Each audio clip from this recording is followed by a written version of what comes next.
He's just a regular guy with a cool job that God loves for some reason. Welcome to the Steve Marston Show, a daily journey in learning how to live more like Jesus, conversations with those that God is working through, and dad jokes. It's the most unique show you'll hear today. Now, here's Steve. Welcome in. It's a thrill and delight to be with you as always. It's the Steve Marston Show on a fun Friday. Thank you for listening on great radio stations like AM 630 The Word in San Antonio. And those of you that are listening on 99.5 The Word in Little Rock. And a special welcome to all of you that are listening on your own schedule, on your own time, whether it's through your phone on the podcast, or maybe you're listening to us through YouTube or our website. Welcome in, one and all. And I wanted to get started today by telling you about our YouTube page. Now, you've heard us talking about the revamping we've done of everything from, we've stripped everything down to the studs, as they would say, in construction. And we are rebuilding this show. And I always try to be as transparent with you as I can. And we need more YouTube people. We need more people to subscribe. We need more people to share the videos. We need more people to ring that notification bell, because the more people that do that, the more exposed this show is. And we are growing, and we want to continue to grow. But I'll just be honest with you. I can't do it on my own. The rest of the team here, we can't do it on our own. It has to come from you. So we ask you to do that. When you are on YouTube next time, head over to the Steve Marston Show page, like, subscribe, share, do all of that stuff, because it will really help us grow the show. So if you are digging what we're doing and you're a fan, be an active participant, please. We're begging you. We don't like to beg, but we'll go ahead and beg. So please do that. YouTube.com/Steve Marston Show. So I want to get started today with a little bit lighter of a topic, since it is a fun Friday. I remember several months ago, I was asked to give a devotion on a Wednesday night to our church. Now, look, I'm not a pastor. I don't pretend to be a pastor. I don't want to be a pastor. But I do love Bible teaching, and I do love being able to take the things that God has shown me and pass along to you. That's why I love this show. And I was able to do that with a group of people on a Wednesday night. And again, I love Wednesday nights at our church, because Wednesday nights are such a collection of people at different spiritual levels. You've got the diehards that are going to be there every time the doors are open, so they are there.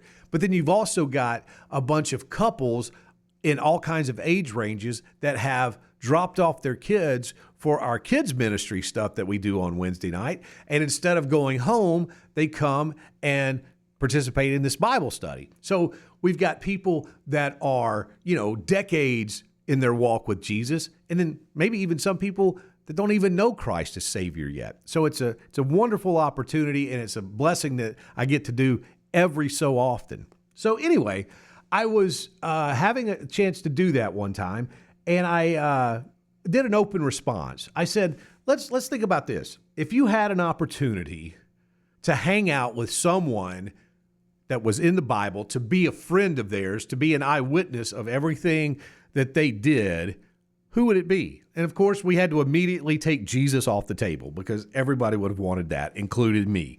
But I said, let's think a little bit harder on it. And we got some of the typical responses, Paul and Peter and John. And some people said John the Baptist. One lady even said Ruth from the Old Testament. We had a David from the Old Testament given as well. And I thought, okay, those are great. But then I said, let me tell you about a person that I can't wait to meet when I get to heaven. At some point in eternity, I want to spend some time with this guy. And his name is Asaph. Now, look, I know you've probably never heard of him, but you need to know about Asaph. Asaph was a guy in the Old Testament. He was handpicked by King David to lead worship at the tabernacle. And then later on, when the temple was built, he was leading worship there. And not only was he like the worship leader, but he oversaw all the worship. So this is a guy who had a great relationship with God, who was a godly person, and yet he ran into some hard obstacles. And I don't know if you know this or not, but Asaph wrote several Psalms that are in our Bible. And one of the Psalms is Psalm 73. And Asaph starts that psalm by saying, surely, meaning no doubt, absolutely, God has been good to Israel. And I think we can extrapolate that out to us, can't we? God has been so good to us as individuals and as our church families. However, Asaph goes on to list things about the ungodly and about how kind of jealous he was of the ungodly because they get away with everything. They don't pay one bit of attention to what God says, and they're prospering.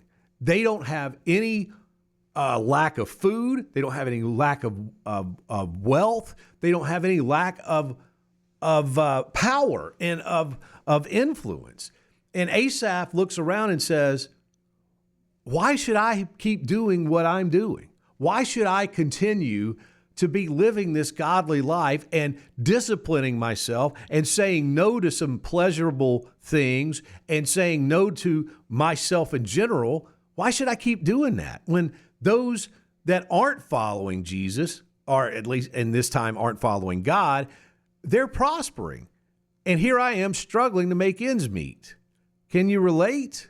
Boy, I sure could. In fact, the more times I read that, the more I became enamored with this psalm. It's become my favorite psalm of them all.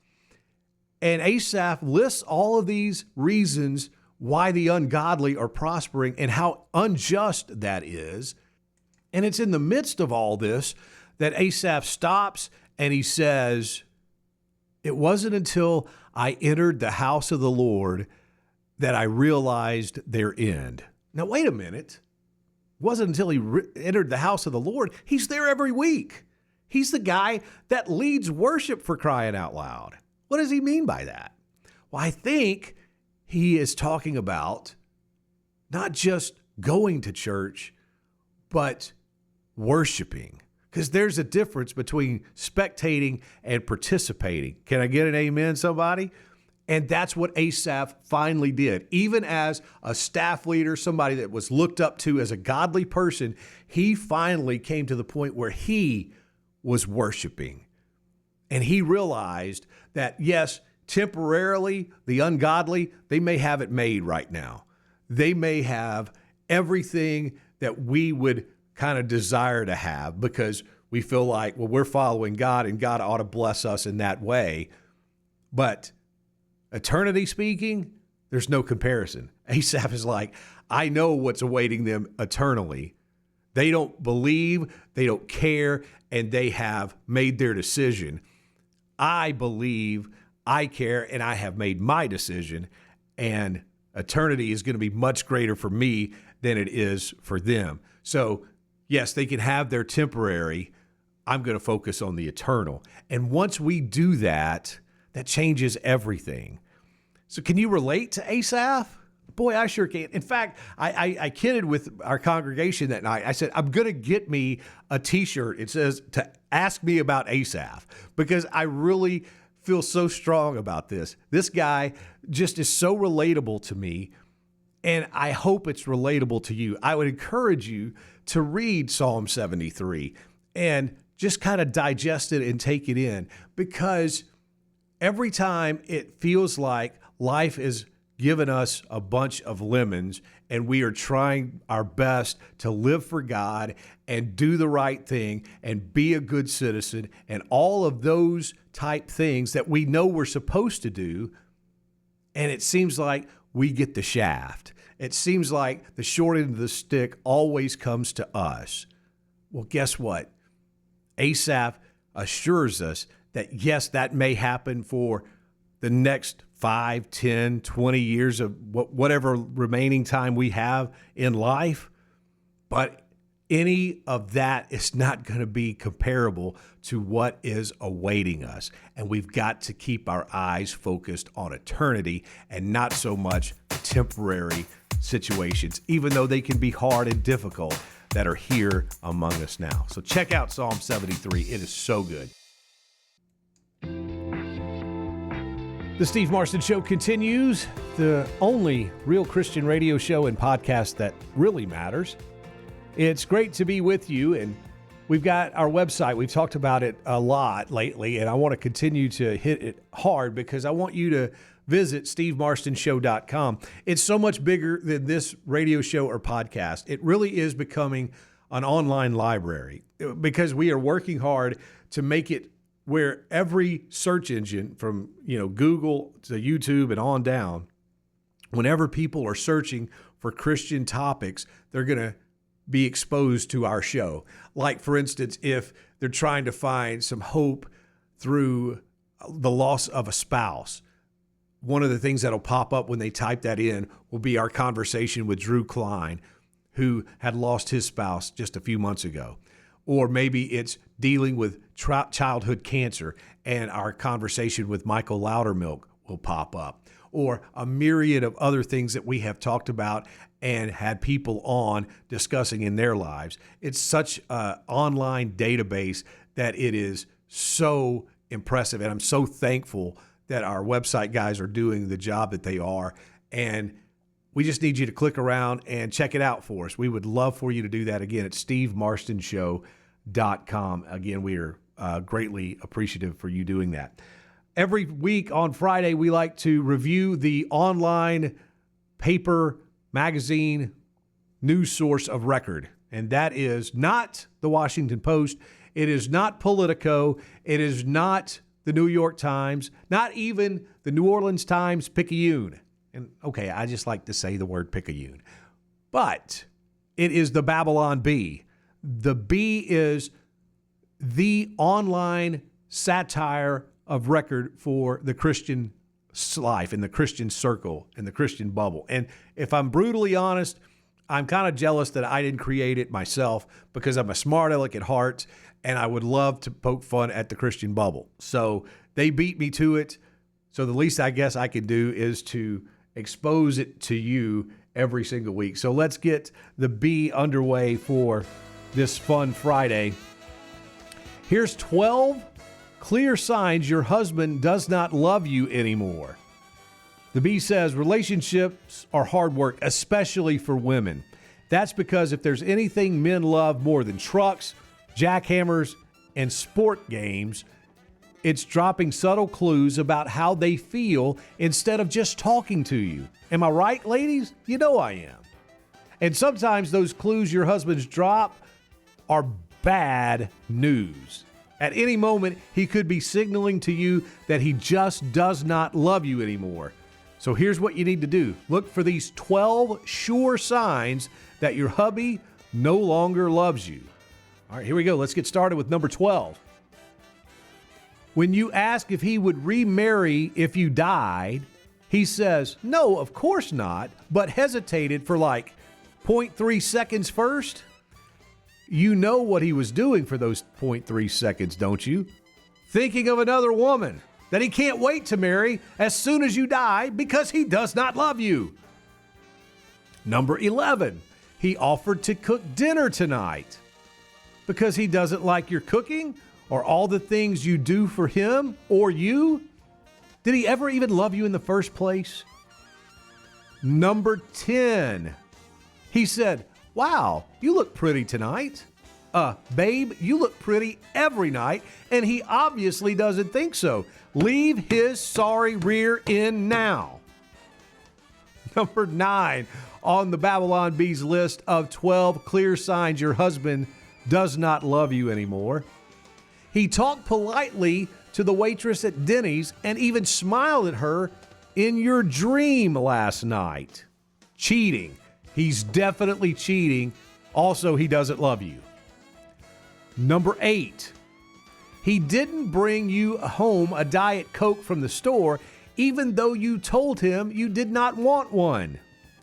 He should know you by now that your yes, I want a Diet Coke means yes, and your no, I do not want a Diet Coke also means yes.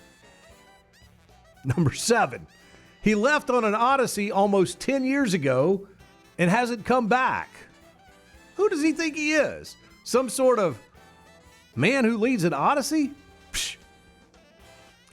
Number 6, he has only married you one time. Some of your friends have been married way more times. He clearly has no feelings for you whatsoever.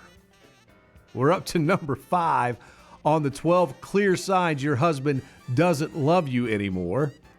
During the foot rub he gives you every day after he gets home from work, he only spends 15 minutes on each foot. He's just not the same man you married. Number 4, he was looking at his phone instead of at you while you were also looking at your phone. You deserve better than this, Queen.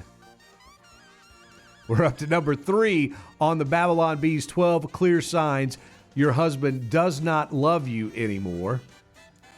And number 3 is when you said you were hungry and asked if he was hungry, he said, "Not really, babe, but you go ahead and get something." He wants you to starve to death and probably thinks you're fat. Number 2, he only uses 2 exclamation points when he texts, "I love you." You know what that means? He probably uses 3 exclamation points when he talks to the guys about how excited he is for the fantasy football draft he's got coming up. That may actually be true. And the number 1 reason that you can look for as a clear sign that your husband does not love you anymore, ladies, he said he wouldn't love you if you were a worm. So what? He's been hanging out with some younger, cuter girl, worm floozies? He hates you. There you go. That's the list of 12 clear signs your husband does not love you anymore. So go ahead and start picking up the pieces of your broken life right now.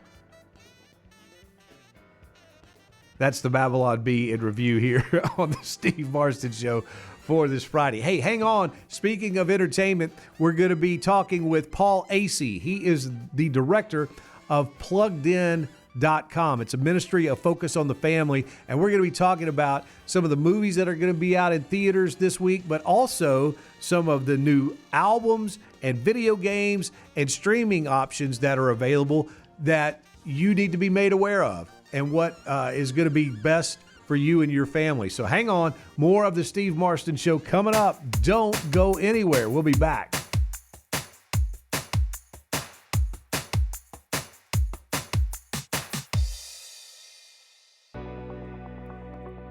The Steve Marston Show continues, where faith and fun are both taken seriously. We're glad that you're joining us and love for you to check out our YouTube page where you can see everything we've got there, all the conversations that we've had with the individuals over the last few weeks, as well as full episodes and so much more. It's all new. We would love for you to kind of kick the tires on it, click around, and of course, like and subscribe. YouTube.com/Steve Marston Show. It's time to welcome in our special guest, and he's a guy that's been on the show from time to time. He is the director of PluggedIn.com, which is a ministry of focus on the family. It's Paul Asay. Hey, buddy, welcome back. Hey, thank you so much for having me, Steve. This is always great to talk with you. Well, I'm glad that you're making some time for us today because we always like to talk about all the things that are coming out entertainment-wise. You guys do such an amazing job over at Plugged In of just providing information. And that's kind of what your whole aim and foundation is, just to let everybody know what the content is of all, not only movies, but books and video games and music and streaming and everything that's entertainment. So we're glad to be able to talk to you about it. And you and I were just chatting off the air, talking about how after Spider-Man came out in the big release and it's making a gazillion dollars, this is kind of a quiet week at the box office. Yeah, it's almost like Hollywood just took a big, deep breath and exhaled. Yeah. Ooh, wow, we are done with that. So, yeah, there have been a lot of afterthoughts sort of rolling into theaters the last couple of weeks.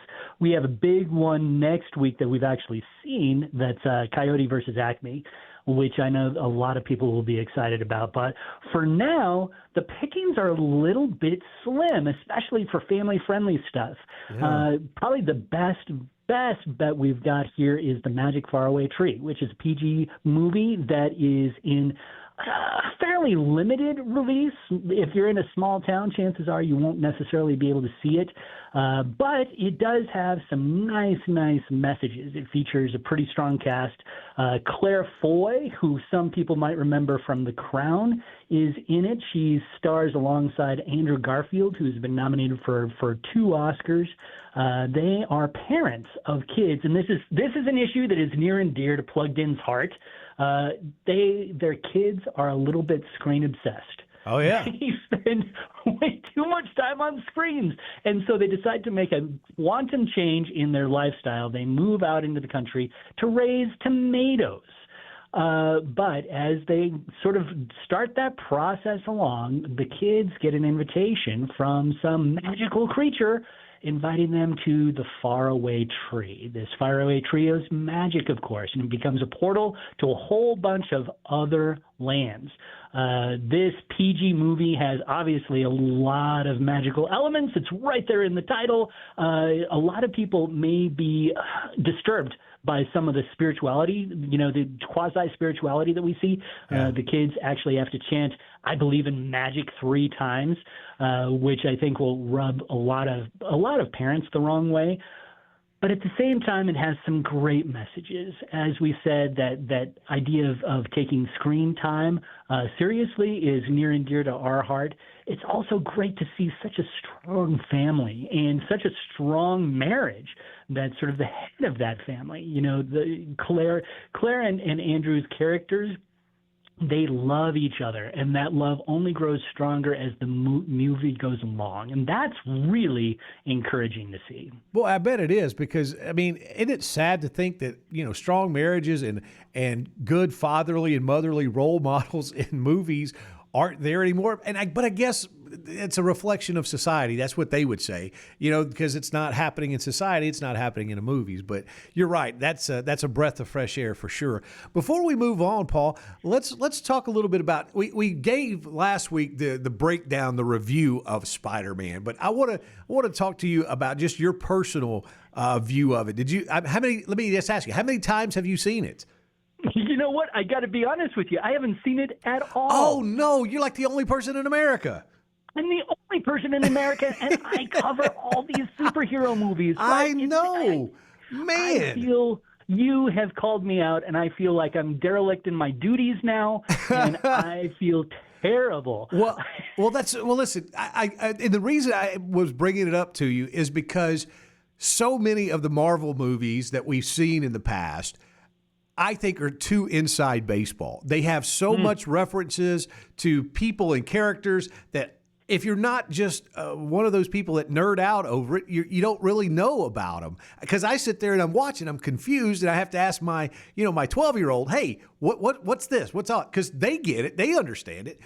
But I got to tell you, you need to go see Spider-Man, because it's a great standalone movie. I thought it was perfectly well done. You didn't have to be a Marvel insider to catch all the references and to know it was. They told the story that, if you missed the first couple of movies, they kind of caught you up as to why the things are happening now based on that. But I thought it was such a well done movie. It was, I got to tell you, one of the best movies I've seen in such a long time. It was no any kind of questionable stuff. It was just a good old fashioned storytelling of a movie, and I just loved it. I thought it was great. See, I think that's so nice to hear. I think that I haven't seen the latest Spider-Man, but I've seen the previous 3 starring Tom Holland, and I really do think that they've done a really remarkable job with that franchise. Spider-Man is one of the best-known superheroes on the face of the earth, and they treated his franchise really well with this series. And yeah, I think that in terms of kind of those Marvel movies, they tend to be a little bit more friendly to folks who are just being introduced to this world. They do serve really strong standalone stories, which is what, the Marvel Cinematic Universe did way back. Yeah, at the original, right. That's right. Right. Paul Asay is our guest here on the Steve Marston Show. He is the director of PluggedIn.com, and if you bookmark websites, which I'm sure you do, you've got to bookmark this because they are your entertainment source. They're not going to tell you what to think or, hey, you should not go see this. But what they do is just give you all the information and let you decide. And it is, I'm telling you, let's focus on the family. So it's incredibly well done. And Paul is the director, and he joins us here on the Steve Marston Show. But more than movies, you guys do all things entertainment. And I know one of the things that a lot of people are looking forward to, especially girls of a certain age, is Ariana Grande. She just released a brand new album called Pedal, and you guys have a breakdown of that. Yeah, we do. And I tell you what, the album has sold well. I think I saw some stat that it has sold more than 10 times the copies of its nearest competitor on the music chart. So you know that Pedal is getting a lot of listens. It doesn't hurt that Grande has been in the news so much lately. She announced that she's stepping away from the public eye in part because of the scrutiny that has been paid to her weight. Mm-hmm. But she's still making a ton of money from Pedal, and she delivers some interesting messages in that album. And I got to tell you, the messages aren't necessarily that great. Yeah. It's an angry album. It really takes even her fans to task. She is when she speaks, she talks about how much she loves her fans. Pedal gives a little bit of a different message in a lot of ways. It is profane. It has references to drug use. It definitely talks about a lot of one-night stands, if you will. You know, these are issues that I think, especially because Grande really appeals to, as you say, girls of a certain age. That's something that parents need to be aware of. The content that is on this album is not necessarily, kid or even teen friendly. Yeah, and we don't live in Kansas anymore. It used to be you would have these child stars that your kids grew up with, and then they would make a pop album or something, and it was just regular singing about normal type things, and it just isn't that way anymore.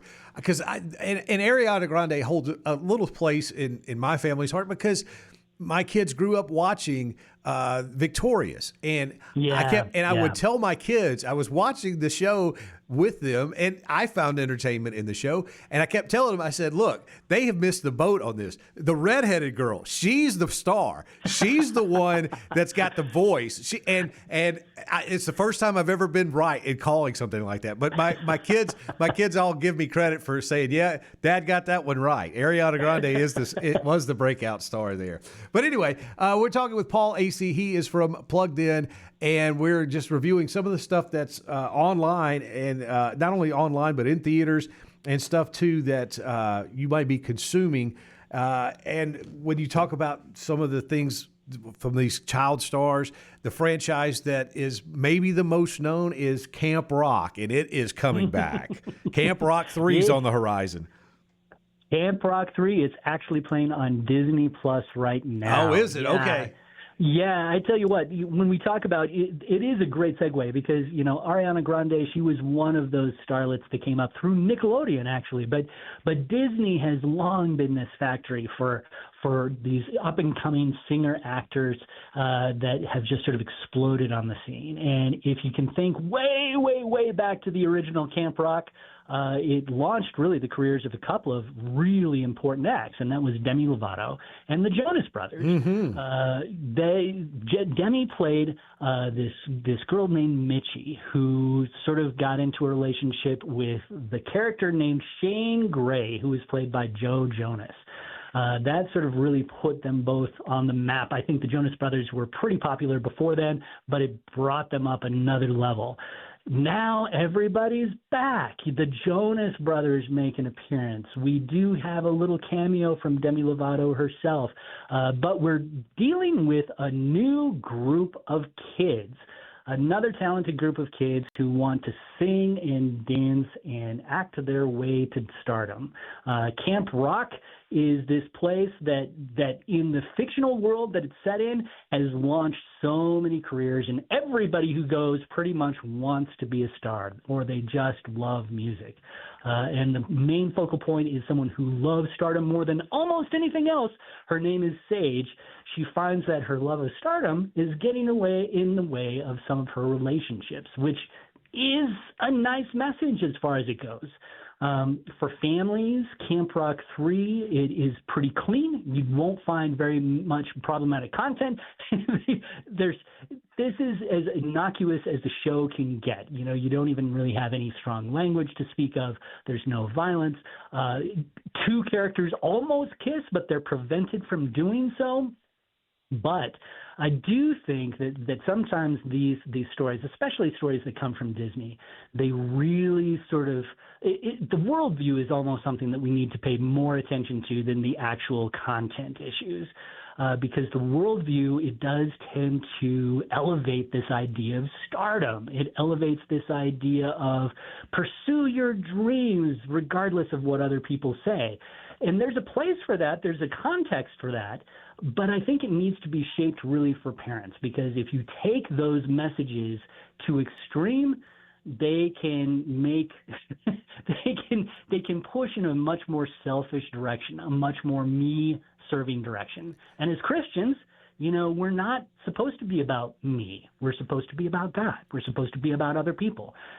So those messages within context, they can be managed, but it really takes, I think, a parental hand to help guide kids through those messages. See, I think that's such an excellent point, because, again, with the original kind of Camp Rock, when my daughter especially was watching it and singing all the songs at the top of her lungs and playing it all through the house, we didn't have to really worry so much about that. But over those, 25 years it's been or whatever, or maybe not that long, maybe 10 or 15 years, it's changed. You're right. That's such a good point. Paul Asay is our guest here on the Steve Marston Show. He's from PluggedIn.com, a ministry of focus on the family.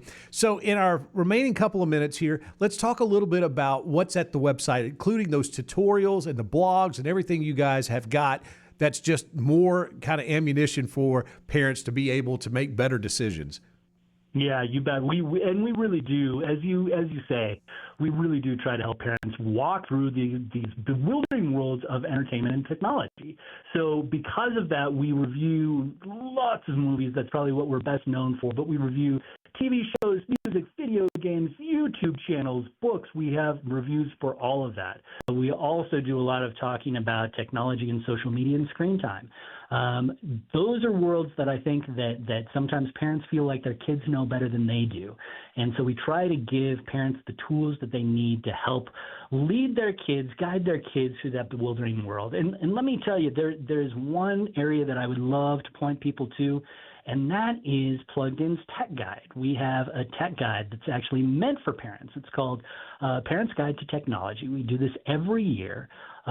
This year's edition is 125 pages worth of really fantastic information of what parents need to know to help their kids walk through issues of screen time, social media, and technology. And it's totally free. So you can go to the website pluggedin.com and download that for free. Just look right below the main picture there. You'll see a place to click. That is a great resource, I think, for parents just to help them navigate through this bewildering world. That is so great. I didn't know that you guys were doing that, but especially 125 pages. I know how important it is to you guys, and that just kind of shows it. So, yeah, I definitely recommend going and finding that. So you just go to the pluggedin.com and in the search engine type what is it we're looking for? You bet. And you can go directly to it if you wanted to go to just pluggedin.com/tech guide. That'll take you right to where you need to go, and you'll be able to download it right from there. And even though it's 125 pages, hopefully our team wrote them in such a way that they're really easily digestible. Lots of practical information, just some practical tools to help moms and dads deal with social media, screen time, and technology in their lives. I love to say it as information overload in the best way possible, because that's really what you guys do. I'm serious. That really is what you guys do. And I'm so thankful that Focus on the Family saw the need for doing this and put you guys in place, because it really is a great and wonderful resource for all of us as parents trying to, like you say, navigate these waters that are getting harder and harder to do so throughout as time goes on. Paul, thanks so much for your time, and have a wonderful weekend, my friend. You too, Steve. Thank you so much. Steve Marston Show continues. It's the most unique Christian show / podcast you'll hear today, maybe ever. And we're thrilled to be with you. Our website's got a freebie for you, and I think it's worth your time to go get. It's a free PDF called 5 Tips for Bible Study, and it was not originated with me. Let me just put that out there first. These are tips and strategies that I have used from other people and kind of tailored to my own, but I think because it helps me, it will help you. And I know that maybe you're not ready for this step yet, but at some point, I think it's imperative for all of us as believers to not have to rely on workbooks and devotional books, but to be able to open God's Word and to be able to rightly handle it, to be able to correctly interpret what the things they're saying in Scripture. Now, look, it's not hard. It's not rocket science by any stretch of the imagination. However, these tips will help you. So I would encourage you to head over to stevemarstonShow.com and look for the 5 Bible study tips, free PDF. It's real simple. You just fill out the little form, hit submit, and it comes to you as a link in your email box. So it's a direct digital download. You'll get it instantaneously. Again, that free PDF is at stevemarstonShow.com. Let's get to some stories that you may have missed. There is a battle in the courts now from this Christian heavy metal band suing Netflix. Demon Hunter is the name of a Christian band that's been around for more than 25 years. I don't know. Have you heard of these guys? Look, I'll be honest, I haven't, but I'm not exactly a heavy metal guy. But they've been around. They've got like 12 albums and have hundreds of thousands of monthly Spotify streams. And the band owns the trademark Demon Hunter. And they use it for their merchandise and recorded music. And they are suing Netflix because they are using it for their K-pop Demon Hunters series, or the Demon Hunter series, I guess. And in the lawsuit, it says in just a year's time, the defendants, meaning Netflix, have taken step after step to move into an almost complete overlap with the goods and services offered by the trademark. As a result of their adoption and exploitation of the K-pop Demon Hunters brand, which is confusingly similar to the band's name, Netflix Studios, and AEG, the parent company, have created substantial likelihood of confusion, leading consumers to believe the party's goods and services are affiliated, sponsored, or otherwise connected to one another. And K-pop citing the fact that one fan purchased more than 500 tickets for $500 in tickets for he and his young children to see a K-pop Demon Hunters concert, only to wind up at a screaming Demon Hunter show. The band points out that Netflix has made a practice to, quote, jealously guard and enforce their own intellectual property rights while disregarding the rights of others in pursuit of profits. All right, so we'll see how that plays out. This one is kind of strange, and I really don't understand it at all. It's Corey Asbury. He's a worship leader. He's had a lot of songs out on Christian radio, but Corey is having to apologize because he's receiving some backlash, and you're not going to believe why. Because he and another Christian artist by the name of Forrest Frank, you know him, were out working out. You know, they were lifting weights, and they took a picture of themselves with no shirt on while they were working out. And some people objected to him being immodest. In fact, there is like the digital, pixelated thing that whether it's somebody who's testifying for the FBI or whatever, it puts over their face. Well, that's what they've done with their shot of them with their shirts off, posing like WWE wrestlers. And yeah, they had to come out and apologize for that. My goodness gracious, I can't even believe that. Speaking of music, we've got another story. Kid Rock has released a new album, and this one is more of an album that has been inspired by his faith journey. Yeah, this came as a social media announcement with the rap artist reflected on his Devil Without a Cause album, turning 28. He said, "What a trip, man. Time marches on with thanks to all of you that are still here. Might have a little left in the tank." Anyway, Kid Rock goes on to talk about his next album being his spiritual journey, and it will be released this fall. The quote is, "The new album will be mastered next week, and then we'll start feeding stuff out with titles and songs and song titles and shoot videos and all that fun stuff." He says, "I'm really looking forward to people hearing this. It's been a crazy journey that I've been on, this spiritual journey, but I've come a long way and I've grown stronger in my faith." And then he goes on to say that Kid Rock is still a Kid MF Rock, only he didn't use the letters MF. He actually spelled out the entire word. So, yeah, that's kind of hard. It's kind of hard to agree with, right? All right, let's see what else story you may have missed. Oh, this one is so crazy. I don't know. Maybe you have a different thought on it, but there's preparations being made for Jesus's 2000th anniversary of his baptism. I know this sounds like a Babylon Bee story. I really get that. But there are a group of people that are looking forward to 2030, where they say this is Jesus' year that he got baptized, because, he was 30 years old and when he was baptized to start his public ministry. And so they're going to have preparations there at the Jordan River in a spot where they think is where it actually took place. And who knows how commercial this thing is going to be. Am I right? Can you imagine people selling T-shirts and hats and like doing live video streams of people getting baptized in the Jordan River where Jesus was baptized? I can see it all. It could be really reverent, and it could be a really well thought out and well done thing, but I'm so afraid it's going to hit that slippery slope and just be another commercial outlet, and it's not going to be anything for a spiritual journey and a real commemoration. It's just going to be another excuse for people to sell merchandise. That's I know that's incredibly cynical.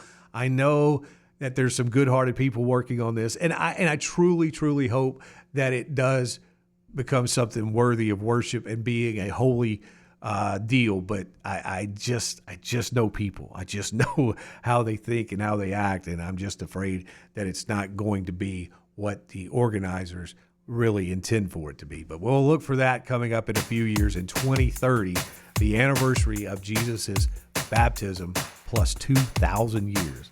Back with more in a minute.